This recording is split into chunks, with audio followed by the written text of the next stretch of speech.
¿Cuántas horas acostumbra a dormir en la noche? Entre 5 y 4 horas. 7, 8. Diariamente 5 horas. Menos de 8 horas. Es que muchas veces, aunque deseamos tener esas reponedoras horas de sueño, donde solo nos dediquemos a descansar, se nos hace casi imposible por el trabajo, los hijos, compromisos o cualquier inconveniente que pueda surgir. Pero ¿es posible recuperar el sueño perdido? Las estadísticas establecen que el cuerpo tiene un reloj biológico de 24 horas, donde el 30% del tiempo se debe dedicar al sueño para no tener problemas a la salud. ¿Usted lo respeta? Se pierde generalmente 4 a 5 horas de viaje. Entonces por eso uno duerme poco. Llega tarde a la casa, al otro día hay que levantarse temprano. Porque uno se acuesta más tarde el día viernes, sábado. El día domingo uno se acuesta más temprano. Generalmente cuando uno tiene un día a la semana libre, ahí uno descansa un poco más. Se levanta un poco más tarde, puede dormir una siesta. Después de una semana agotadora, tener días para dormir y dormir es una noticia alentadora para nosotros. Pero ¿será eso positivo? ¿Realmente se puede recuperar el sueño perdido?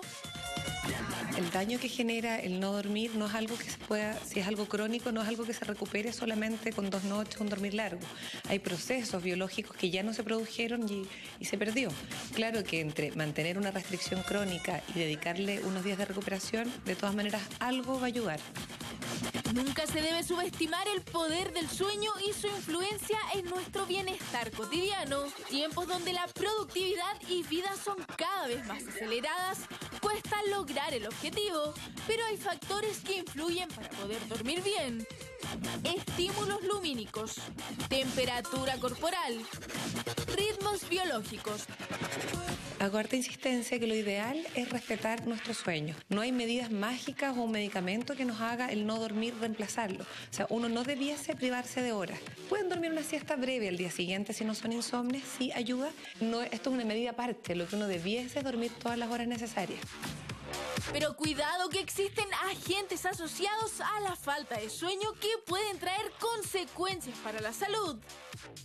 La primera y principal falla es falla cognitiva, menor atención y menor memoria para poder realizar bien nuestro trabajo. El no dormir lo necesario se ha demostrado que aumenta de peso, o sea, hay mayor obesidad en los pacientes que duermen menos de 6 horas. No existe la recuperación del sueño propiamente tal. Sin embargo, le puede ayudar dormir una pequeña siesta. Solo recuerde seguir estos consejos para que pueda estar 100% energía durante su día. Podemos recuperar el sueño perdido. Usted ya puede empezar a opinar en el hashtag Opino en Mañaneros y con nosotros nos acompaña Luquen Chao, neurólogo. Luquen, muchas gracias por estar con nosotros.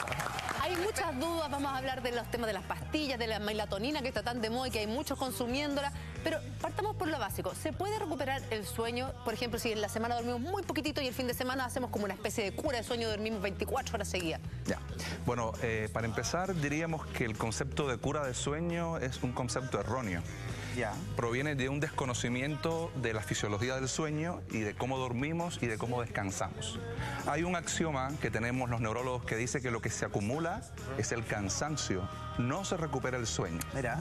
Ah, perfecto. Por tanto, si supiéramos todos los mecanismos que involucra fisiológicamente, neurológicamente el sueño, claro, entenderíamos por qué no se puede recuperar y entenderíamos por qué lo que se acumula es el cansancio. Pero, maestro, ¿qué es de cierto que el sueño, el buen sueño, solo debe ocurrir en el transcurso del periodo nocturno, vale decir en la noche, que la regeneración celular solo se provoca si uno duerme en la noche? Bueno, desde que somos hombres somos animales diurnos y no es por gusto, como hay animales nocturnos. Claro. Retomo el concepto de que el sueño es una manifestación más de lo que está ocurriendo a nivel fisiológico en el organismo entero, desde procesos como la síntesis de proteína, desde la frecuencia cardíaca, la reparación de tejidos. El sueño sencillamente lo que hace, sencillamente entre comillas, lo que hace es crear condiciones adecuadas para que todos esos procesos de regeneración y de descanso se produzcan de manera óptima, porque estamos durmiendo, claro, pero por ejemplo hay una fase del sueño. O sea, las personas que sueñan, que tienen pesadillas, por ejemplo, se despiertan agitados, con la frecuencia cardíaca y piensan que es por la pesadilla, y no es por la pesadilla. ¿Por qué? Es que en esa fase del sueño, a pesar de que los músculos están muy relajados, el metabolismo está full, No está porque no está descansando, se están sintetizando las proteínas, el ADN se está reparando, los procesos de cicatrización, y eso requiere un metabolismo aumentado y una frecuencia cardíaca alta. Estupendo. Y esa es la fase del sueño donde uno sueña. Entonces se despierta y se despierta en ese estado. ¿Cuánto hay que dormir diariamente? ¿Cuánto es lo mínimo que deberíamos dormir todas las noches? Bien, como somos seres humanos, la medicina y todo lo que se refiere al ser humano va a ser relativo. Ya. Pero siempre existen rangos. Por ejemplo, nunca dormir menos de 6 horas. Hay personas muy específicas que con 4 horas de sueño tienen. Quedan listos. Quedan listos, perfectamente. Perdón, eso va a depender también de la edad, me imagino, porque la guagua duerme mucho. Me sacaste la pregunta. No te puedo creer, de la ¿en serio? luenga me la sacaste. Pero tú sabes De que yo la vi, yo dije... Sí, me la robó, y ahora no tengo que preguntarlo. Sí, Chuta, ya. va a depender, Yo tengo sí, otra. sin duda, va a depender de la edad y va a depender del tipo de persona. Por ejemplo, los niños necesitan dormir más.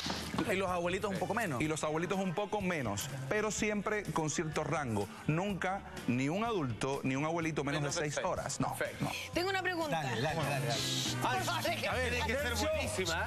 Por favor. Ya, esta pregunta, sin usar comodín del público, ¿eh? Es verdad, yo he escuchado, porque sí, yo he escuchado que cuando la gente duerme mal y poco, puede tener problemas metabólicos, es decir, engordar. ¡Qué buena pregunta! Muy bien, Antonella. Lo que yo pregunté es una estupidez, Antonella. Eso es una pregunta buena. Partió la entrevista recién. Sí. Hay estudios muy serios, son estudios que partieron en los Estados Unidos, que relacionan el mal sueño, ojo, sobre todo en mujeres. O sea, digo sobre todo en mujeres porque los estudios están enfocados en las mujeres. Ahí estaba todo. Que el mal sueño se relaciona con una tendencia, de hecho no una tendencia, un incremento en el peso. ¿Por qué pasa eso? Eso es una pregunta interesante. Como habíamos visto, el sueño, o durante el sueño ocurren procesos de regeneración, de síntesis de proteína, de almacenamiento, de metabolismo, de catabolismo. Si usted hace una disrupción de ese proceso, usted está desajustando todos sus mecanismos hormonales. Hormonales, Porque el sueño es un proceso neurohormonal. Luquen, hay mucha gente que está participando de esta conversación a través de las redes sociales. #Opino en Mañaneros. Pestañita nos escribe y dice: yo sufro de insomnio hace bastante tiempo y por más que no duerma la noche anterior y esté cansada, no puedo dormir. ¿Qué puedo hacer? Bueno, eso estamos hablando evidentemente de un trastorno crónico del sueño. Y es importante decir eso. No es lo mismo que circunstancialmente usted pueda dormir mal alguna que otra noche, que usted presente un trastorno del sueño ya bien establecido, crónico, que es como se llama. Hay un estudio que se hizo en la Universidad de China en el 2010. Más del 25% de los santiaguinos tienen trastornos del sueño. ¿Más del 95%? Más del 25%, 25%. perdón. Duermen mal. Y yo creo... Y otros tienen problemas sobre... Y yo creo que es una cifra... No, pero yo creo que es una cifra conservadora. Yo creo que debe ser más del 25%. Y de ese 25%, el 85% se asocia a trastornos crónicos mentales. Estamos hablando de depresión, estamos hablando de síndrome ansioso depresivo, porque es importante decir algo. El sueño, o sea, el insomnio, no es una enfermedad, es una manifestación de que algo anda mal. Perfecto. Por tanto, la tendencia de muchos médicos, de muchos terapeutas, a atacar el sueño como síntoma es errada, porque estás tratando un síntoma, no estás yendo a la raíz del problema. Claro. Y además de eso, vas a hacer que un paciente pueda hacerse, digamos que adicto a los narcóticos, adicto a los medicamentos. Y ahí es donde te quiero preguntar, ¿qué pasa si uno consume regularmente pastillas para dormir? ¿Qué pasa si uno consume melatonina? O si uno utiliza esta polémica fórmula que es la 478 para conciliar el sueño. Todo eso quiero que Lunken lo conteste, pero a la vuelta esta breve pausa comercial. Una pausa y ya volvemos. Estamos de vuelta, 11 de la mañana con 11 minutos. Estamos hablando de los problemas del sueño, de los trastornos que nos puede generar y de la falta de sueño. La pregunta está en pantalla. Luquen Chao, neurólogo. ¿Es bueno tomar pastillas para dormir? Hay mucha gente que se ayuda en Chile. Bueno, si yo tuviera que responder con una sola palabra, diría que no. No, directamente. Que no. Nunca. Así nomás, no. ¿Nunca? ¿Por qué? ¿Por qué? Bueno, fíjese la pregunta. ¿Es bueno tomar pastillas para dormir? Definitivamente no. Lo que a veces no queda otro remedio para ganar un poco de terreno en lo que usted va resolviendo su trastorno del sueño que tomar pastillas. porque también la postura contraria no es adecuada tampoco. Yo no quiero tomar pastillas, no quiero ser dependiente y yo no entiendo que una persona normal tenga que tomar pastillas. Por tanto, yo no la tomo. Entonces su neurólogo le receta una pastilla porque necesita que durante un tiempo usted la tome, y hay muchas cosas de ego, muchas cosas de falsas concepciones o que vienen por el conocimiento de que no se debe tomar pastillas, y la persona se niega a tomar medicamentos para dormir. Doctor, y en ese sentido, las personas que toman por un tiempo acotado las pastillas, ¿uno puede volverse como no adicto, pero sí depender de la pastilla para poder dormir? Eso es una excelente pregunta. La mayoría de los trastornos, o sea, la mayoría de los medicamentos que se utilizan para el sueño, la mayoría tienen poder adictivo. La mayoría. Los médicos sabemos cuáles son y en qué periodo usted se puede, puede desarrollar una adicción a un medicamento. Por tanto, siempre busque la asesoría del médico. Si va a tomar pastillas, que sea... eso es otra cosa. No todos los trastornos del sueño son iguales, ni requieren el mismo tipo de medicamento. No son estándares. El sueño tiene 4 fases y hay alteraciones en las diferentes fases del sueño. Y en dependencia de eso es el medicamento o el somnífero que el médico le va a recetar. Si usted toma un medicamento que le regula otra fase que no es la que usted sufre, no sirve nada. Una no está haciendo nada y se puede hacer adicto. Y los llamados inductores naturales del sueño, como ciertas infusiones, por ejemplo, o ciertos, ¿cómo decirlo?, relajantes o calmantes. Los inductores del sueño de tipo natural, estamos hablando, yo creo que son muy recomendables. Perfecto. O sea, los estudios que existen sobre los efectos colaterales de los inductores del sueño en cuanto a crear adicción, a trastornos colaterales, son favorables. Uno de ellos es la melatonina que hablaba. Melatonina. Yo la compré. Que yo súper colgado, no sé lo que funciona. Te la venden sin receta. Mire, la melatonina es un caso muy interesante. Se utiliza hace muchos años. Lo que pasa es que en los últimos 10 años ha tenido un boom, digamos. ¿Qué cosa es la melatonina? Y es importante explicarlo. Cuando usted se va a preparar para dormir, para dormir, en el centro, en la base de su cerebro, hay una glándula muy chiquitita que se llama glándula pineal. Esa glándula empieza a segregar una hormona que se llama la melatonina. Es exactamente eso. ¿Y qué hace la melatonina? Es una hormona que pasa al torrente sanguíneo y va preparando todo el organismo para el sueño. Perfecto. ¿Y cómo entra la dopamina dentro del ejercicio del sueño? Entonces, la dopamina sería como un inductor del sueño. Perfecto. Un inductor del sueño tan natural que lo segrega en su propio cuerpo. Y en ese sentido, la melatonina, ¿es recomendable o no? Porque por lo que yo decía, te lo venden en cualquier farmacia, sin receta, sin nada. ¿Es bueno tomar o tiene? Yo pienso que si usted tiene un problema de conciliación de sueño y está seguro de que lo que tiene es un problema de conciliación del sueño y nada más, la melatonina sería uno de los primeros, una de las primeras herramientas que los médicos utilizamos. ¿Por qué?